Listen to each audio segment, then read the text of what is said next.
Hi, Matt here from Matt Holman Golf. Welcome to my studio up here in the north of Sweden in Umeå. I just want to talk about releasing the club head. I mean, should you release the club head? How do you release the club head? And that sort of squaring motion. So hopefully some of my thoughts here will help you guys that struggle with missing right or slicing to right hand side or also missing left. Because in the end, I was taught, many years ago, the body reacts to the club face. So if we've got a shut club face through impact or at impact, that sort of moment of truth, you're going to start to aim right, you're going to start to swing into out, you're certainly going to make compensations to avoid going left and vice versa. So if we talked about the most common sort of release, what I'd call the over release, and I think there's a number of ways that the club head can move through the impact zone depending on the method you believe in. I think the most common one that I see still taught, so we're going to say we've got a relatively orthodox grip, 2.5 knuckles, and we'll talk about that in a minute as well, how we need to change that movement through the ball depending on your grip and club face style. But we're going to say your sort of orthodox 2.5 knuckles. What I see taught a lot is where the club face is sort of toe up, if we said, in backswing or coming down into impact, and then we go ahead and there's a slight roll of the right hand over the left, and then the toe will point in the sky in the through swing. That's what I would call the sort of the roll release.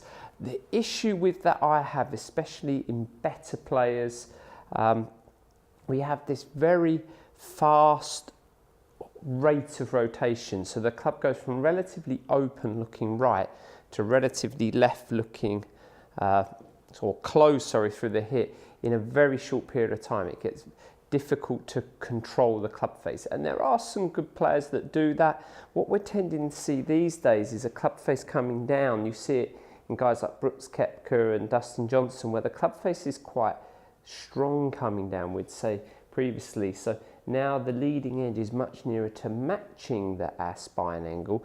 And now we go ahead and turn through, and the club face, again in the through swing, will match our spine angle.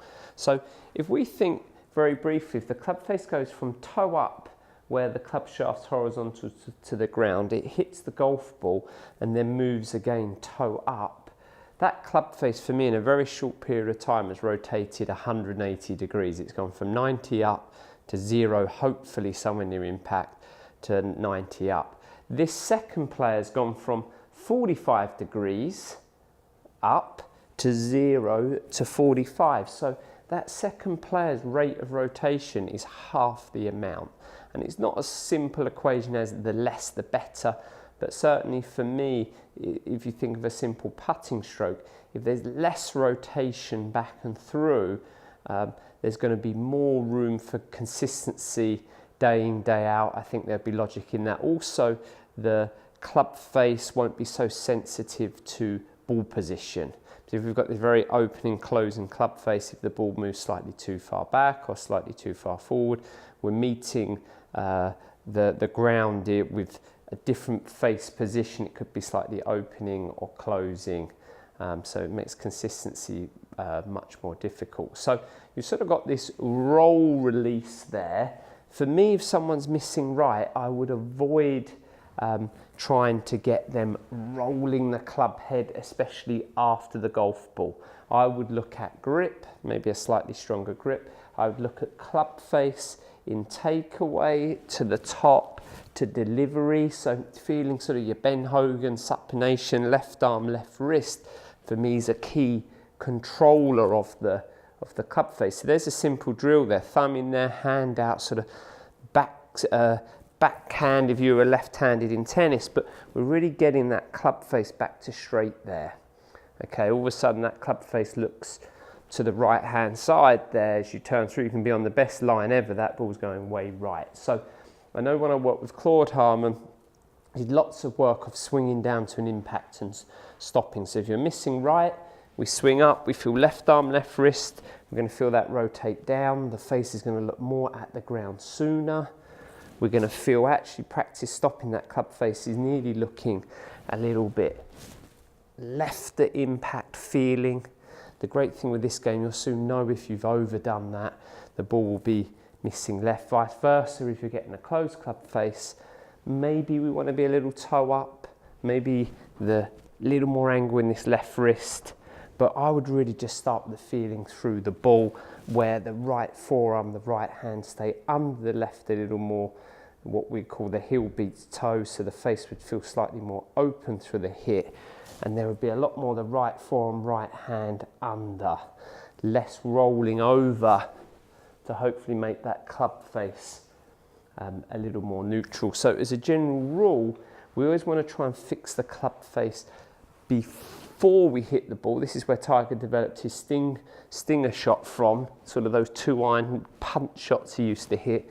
That was working on a square club face to the ball rather trying to fix the face after the ball, because it's all a little too late.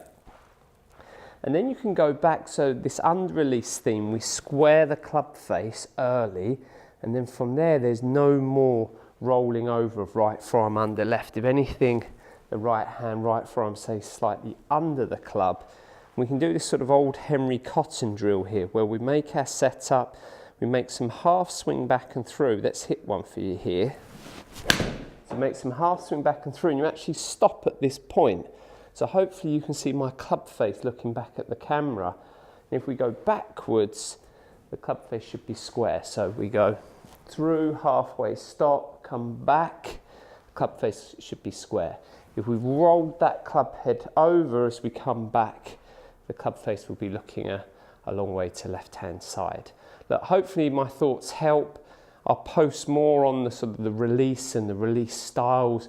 Going forward, there's something what we call more a hold release, where we retain the angle in the club shaft through the ball. You see some very good players doing that. There's lots of information on this area, and I'll try and post some more thoughts in the future.